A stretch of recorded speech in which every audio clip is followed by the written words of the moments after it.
I was a smoker. Well, actually, that's an understatement. I was a heavy smoker. I loved smoking. I still love smoking. I went to bed in the morning without a cigarette in my hand, mostly tailor-made, Benson and Hedges, or Marlboro. I started smoking Marlboro in North Africa when they were the only cigarettes you could get apart from the camel dung that they sold in the souks. The first time you smoke Marlboro, it rips at your throat like Wolverine's claws. Instant cancer. But after a while you get used to it. You get used to most things, even Marlboro. I used to like Marlboro because it suited my she-man image. Foreign correspondent, our woman in Kabul. Yes, the BBC, the Times, all the squalid Murdoch rags. I didn't care. I was doing what I liked doing. I was traveling, living out of a rucksack, writing about mint tea and how everything's going to shit and a great life. Yes, that was me, lying on palliases and smoking opium. I gave up smoking cigarettes when I realized I couldn't fuck anymore without wheezing. It was a simple choice, sex or smoking. And sadly, my old friend, Mr. Nicotine, came second in that particular race. One of the things you do when you're trying to give up smoking is you try to identify and avoid the situations that trigger your smoking reaction. You know, you sit down for coffee and you reach for a cigarette. You have a beer with a mate and you offer a pack. It turned out that the only place I didn't smoke was in the shower, and if they'd invented waterproof cigarettes, I would have smoked there as well. Anyhow, after a few false starts, I gave up the only really committed relationship I ever had. That was 20 years ago. 23 years, actually. But I loved smoking. And I vowed that if ever I got cancer, the first thing I would do would be to light up a cigarette. There's no way of making this sound any better than it is. You've got cancer. But that's impossible. I don't smoke. Not that sort of cancer. What sort of cancer? Leukemia. And not just leukemia, but acute myeloid leukemia. Oh, that sucks. I'm going to have to prescribe an aggressive course of chemotherapy, I'm afraid. You need to go straight downstairs to get a bone marrow aspiration to check on your blasts. Hold on, I've just come in here for a sore back and a headache. Do you want to live? What are you? Arnie Schwarzenegger? Maybe I'm the closest thing you've got at the moment. Yes, I want to live. Then do it. Actually, that doctor hadn't booked me in for chemotherapy, aggressive or not, at all. I had to do that myself. So much for the efficiency of the private health care. The bone marrow aspiration was as bad as it sounds, and the news wasn't good. Oh, what the hell did he call it? It was acute lymphoblastic, lymphocytic, myeloid. I mean, how many different ways can the body kill you? The word acute in acute myeloid leukemia comes from the fact that the disease progresses rapidly. Great, just what I need, an enthusiastic cancer. Name? It's on the card. Name? Look, it's just there, along with my membership number, and it's valid to date. You know, that's private, it's private insurance. Name? It's Sharon Singleton. EL or LA? What, did you do a special course in patient interaction, did you? EL or LA? It's on the card, L-E-L-E. I mean, who has EL anyhow? Address? Don't you people have computers? Or doesn't it work? Is that it? You could just type my membership number into your computer Address. and look, I don't have an address. I travel. Address? Look, it's just a blood test. Address? Oh, for heaven's sake, I'll give you my mother's address. Okay. Look, she's moved. She and my mother and father divorced, and she's moved. You know, she's 67 and married 40 years, and they decided to divorce. I mean, I suppose it's better late than never. But Address?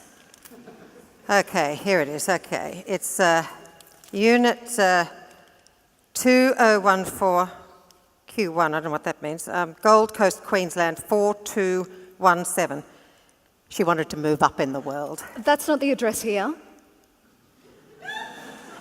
Well, what address have you got? The address your bills get sent to? Well, what address is that? I can't tell you. Privacy. Look, I'm already running late. Can't we sort this out later? You can't have a procedure without medical No, insurance. look, I'm Sharon Singleton. You can't switch on your television without seeing my ugly mug telling you how fucked it all is. I mean, I've shot in Baghdad and blown up in Kashmir. Pablo Escobar personally put a bounty of $1 million on my head. I am famous, you nitwit, and I've got cancer. I'm not sure you understand how very lucky you are to have Dr. Lim. The Dr. Lim is your doctor. I'm very lucky to be here. We run the best cancer clinic in the country. Really? Yes. The second wife of the Crown Prince of Saudi Arabia was treated here. Well, where did he send his third wife? And cured. I hope you don't have to be an oil millionaire to get treatment. Don't be silly. Well, how much will it cost? Not much. How much? You've got private health insurance. Yes, but there's always a gap, isn't there? I'm not authorised. How much? 40,000. 40? You can take out a loan. Oh, that's very kind of you. The nurse will be with you shortly. How's the chemo going? Look, Doc, I can't afford this. I'm going to have to go public. That's not really the right decision. Well, why not? I mean, it's the same treatment, isn't it? I mean, you will still see me. Well, I'll have to look at my... Please. I have responsibilities to my private. Please. All right. Okay, look, I've been reading up on this. Don't. It only confuses you. No, this test you've ordered. The gene test, yes. Yes, it only tests for a couple hundred genes. Is that right? The biggest markers. It's very efficient. Yeah, well, I want a full body scan. I'm afraid it's out of the question. Well, it's the most comprehensive test, isn't that right? I want to be sure. It costs thousands of dollars. Well, what are you running here? Cut price Harry's? You've just gone public. What, so if I'm the wife of the King of Saudi Arabia, I can have it? Is that what you're saying? What does it matter if you have one test or another that is marginally better? But it's my disease and I want to know. What? Will I survive? No. No. That's right. No. Because nobody does. We all get taken out of here feet first. What the fuck are you talking about? Trust me, Sharon, that's what I'm talking about. And if you can't afford the treatment, then forget this stuff. Forget it. Yes. And trust the system. Oh, God, help us. Strip, bend over and put that on. What? You're not done yet. I haven't got all day. But I've got cancer of the blood, not the butt. Yes, over there, just put it down. What? Over there. Put what over there? I'm not talking to you. Well, who are you talking to? Yes, just put it down, over there. So what do you want? Do you want me to take off my clothes or pull down my jeans? All right, so what have we got here? I'm in for a scan. Name? Oh, please, God. Let this not be happening. It's a long name. Sharon Singleton. E-L or L-E? I know judo. Nursing staff will not be threatened. Oh, please help me. Address? It's all a question of equity. Equity. Well, that's what they tell us, isn't it? The health system is here to help you. No, it's not. Pardon? Every single part of the health system is here to protect itself. In fact, it's like a cancer itself. Well, that's rather unfair. With the public and private feeding off each other like parasitic... All right, your results.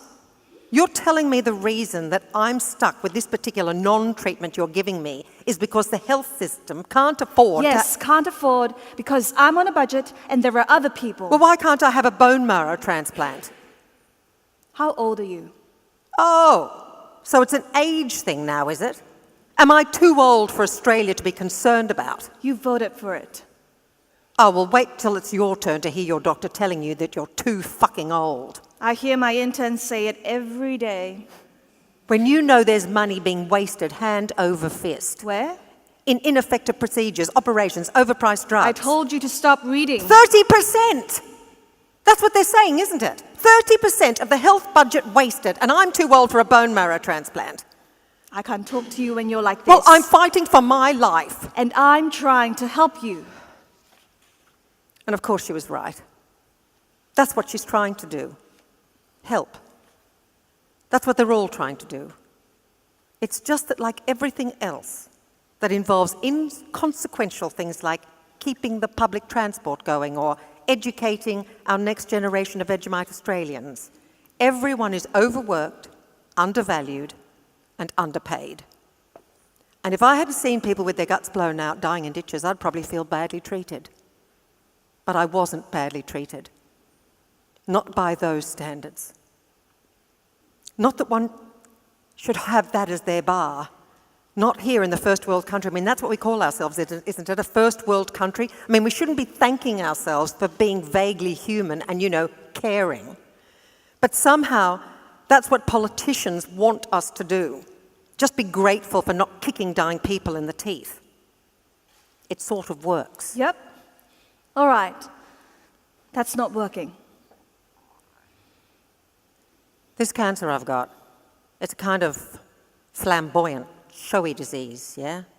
A kind of Donald Trump cancer. More like Genghis Khan with a blazing scimitar Yeah, cancer. I've got the picture. So bad. Well, not good.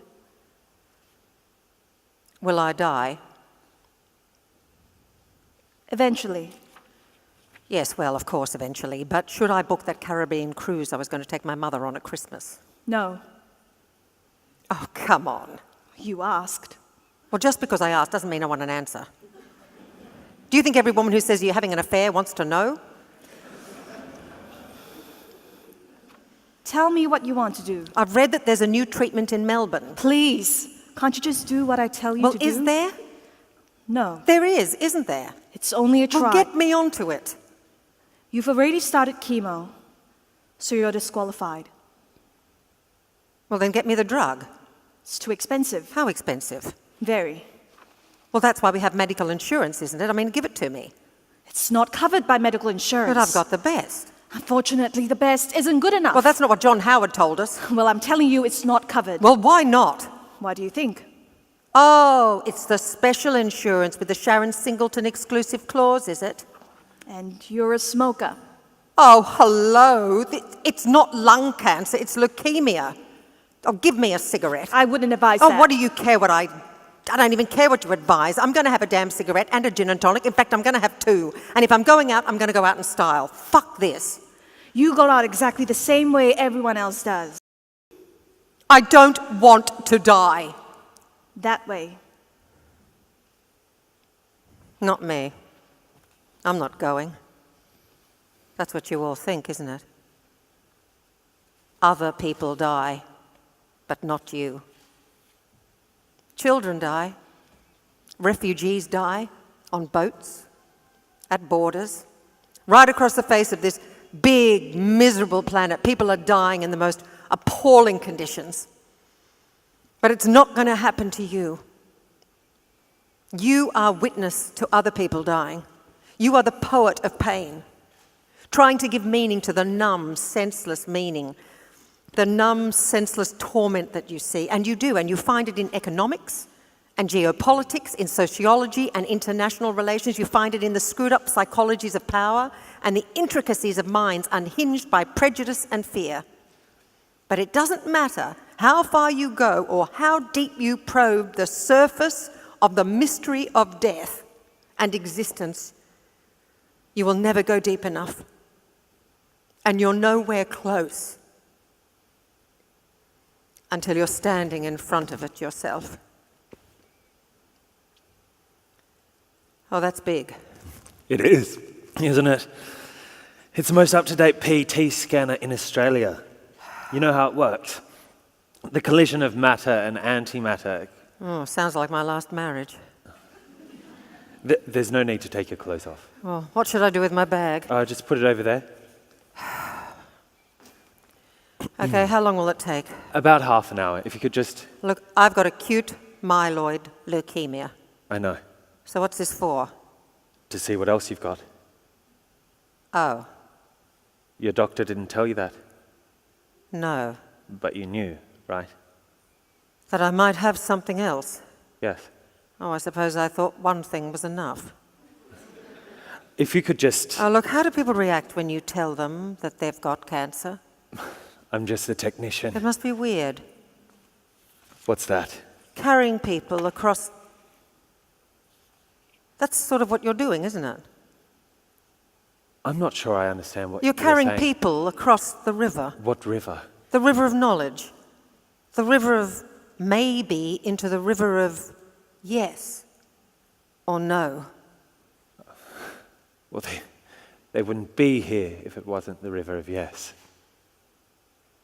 And hoping that it'll never be you. That's it, isn't it? That was me. Was me. I've even started to talk about myself in the past tense. That was me. That 57 years of confusion and stupidity. The failed marriage to an even worse drunk than myself. The ridiculous affairs and the one-night stands. Huh. The happiness and laughter that dissipates like mist in the light of a hangover. Where were the insights? The flashes of brilliance? The moments when the curtain lifted and suddenly everything made sense and you knew who you were? The wisdom and the forgiveness. Only in my dreams, I'm afraid. I wasn't the woman I hoped I'd be. I didn't lift the burden of suffering weighing on the world. In fact, I hardly made a difference at all as mankind. That's what they call it, isn't it? Mankind. Careen to what looks like its pathetic, oh so avoidable finale in this bang bang, not a whimper, the end that we've chosen. But no, that's wrong. I could have written that. I could have said that 15 years ago. I could have actually said it 47 years ago when I was 10. But this is different. I don't want to die. I may not know how to live, but I don't want to die. Good. I was worried you were getting vincristine-related neuropathy. It's been a slight improvement. I've nearly killed myself at the gym. You're going to the gym. I'm surprised you can even make it up the stairs. You know, visiting you has really become a drag. That's a pity. I've started to quite like you. How expensive? What? That new treatment you told me doesn't exist, the one in Melbourne. I told you, very. Well, you're not being very helpful. I'm providing you the very best treatment you can reasonably expect. As a tired old nuisance that nobody cares about. That's not fair. Do I have to go to Melbourne to get it? I will, you know, and I'll write about it in the Australian. We could maybe find a way. Yes, you could you? No matter what you think, New South Wales is the best medical system in the country. Well, what would you do if you were me? About making an international pharmaceutical company rich on your misery, you mean? So you're not so dense after all. Do you have any children? No. A former boyfriend, maybe. But he's not really my problem anymore. Dependents of any sort? Well, does an aged mother trying to relive her youthful excesses count? So what else are you going to do with your money? Leave it to the cats? I don't have any cats. I'm not that sort of woman. Didn't think you were. Is it a cure? No. How much time will it give me? How much do you want? I don't know. I don't know how much time I want. Oh, what a question. Forever. I want forever. And sure, there are times I wanted to throw the cutlery at the slamming door and swallow every drop of cyanide I could lay my hands on. But no one seriously puts a noose around their own neck and jumps, do they? And I know they do. And maybe that's what the whole human race is doing by putting these madmen in charge.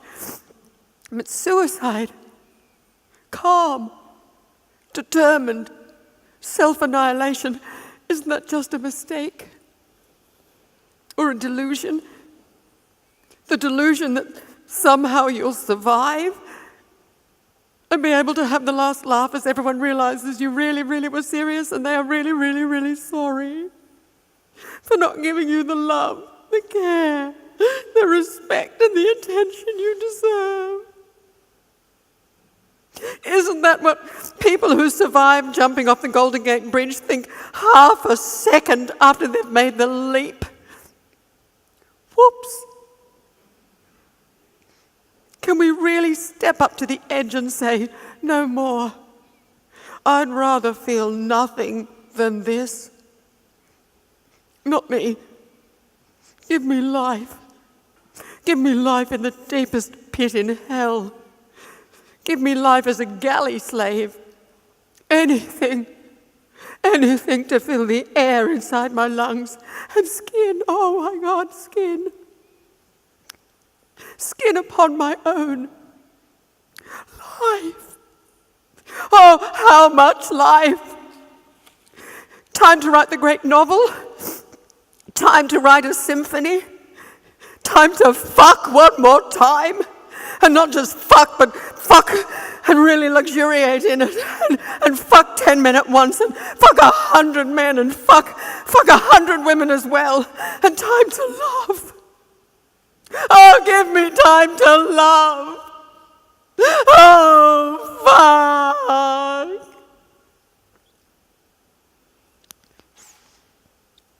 As much as I have. Look, Sharon, do you mind if I call you Sharon?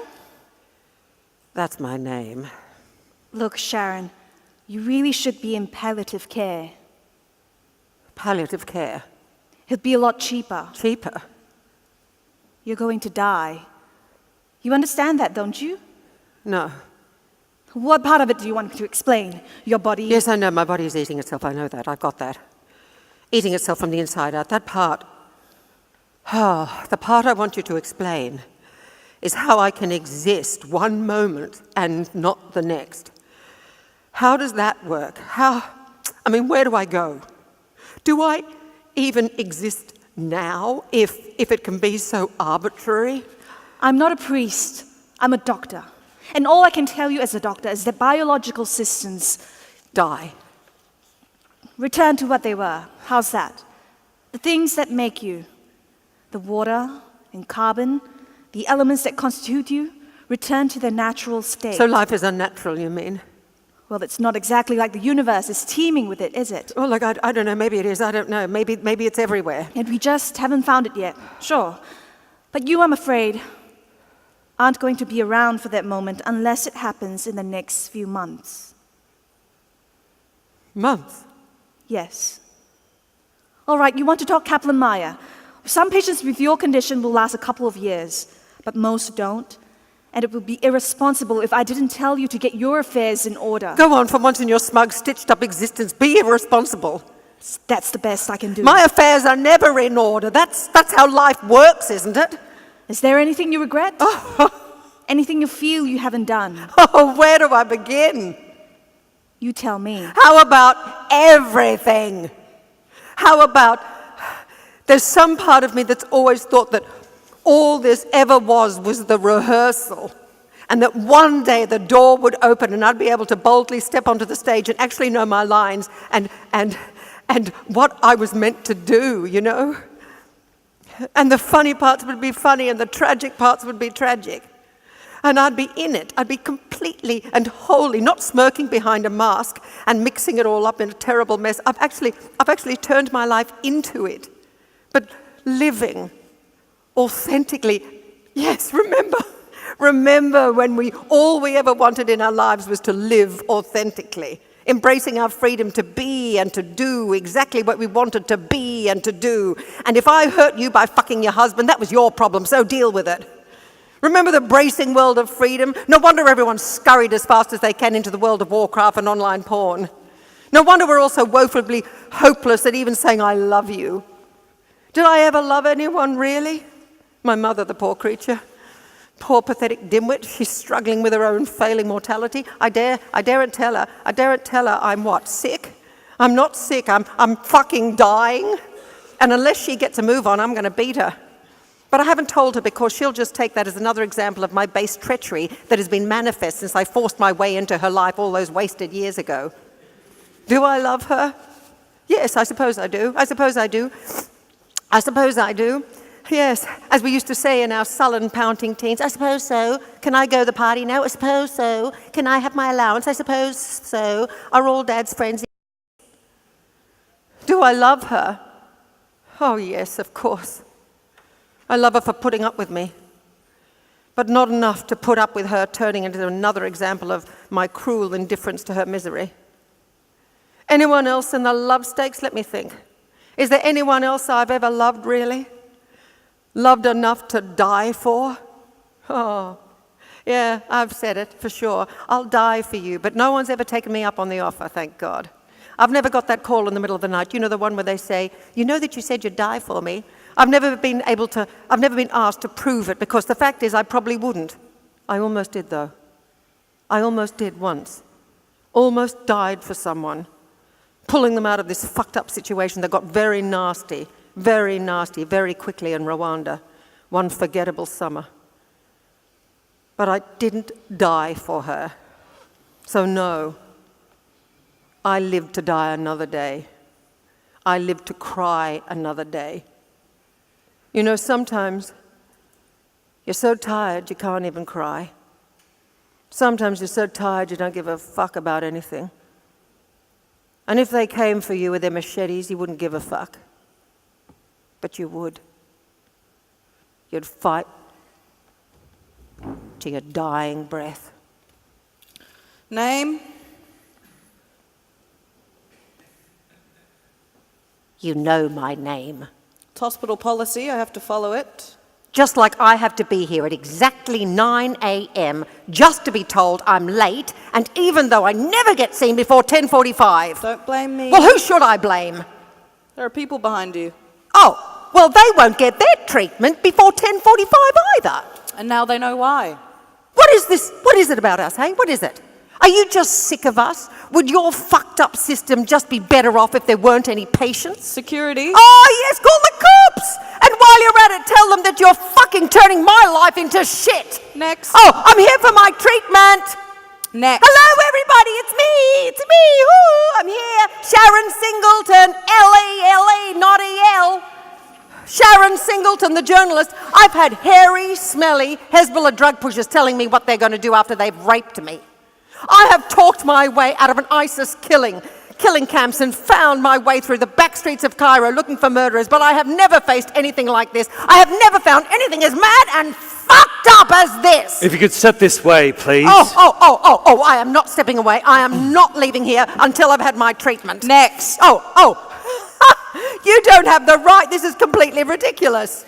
Step out of the line, please. No, this is not happening. Need assistance. You people are mad. Next. No, Just step no, around you don't her. step around me. Don't step around me. I'm standing up for all of us. Every one of us, I'm standing up for. going to have to restrain No, don't you you. take your hands off me. Patient I am not resisting. going to do that. Don't you dare touch me. Let me go. Do you know who I am? Come on, lady. Stop this. I know my rights. Come on, lady. You don't have any rights. You can either Help come me. peacefully or you can Somebody help me. This is so fucked. You take that side. Oh, leave me alone. Please I've got leave her. me alone. Oh, help.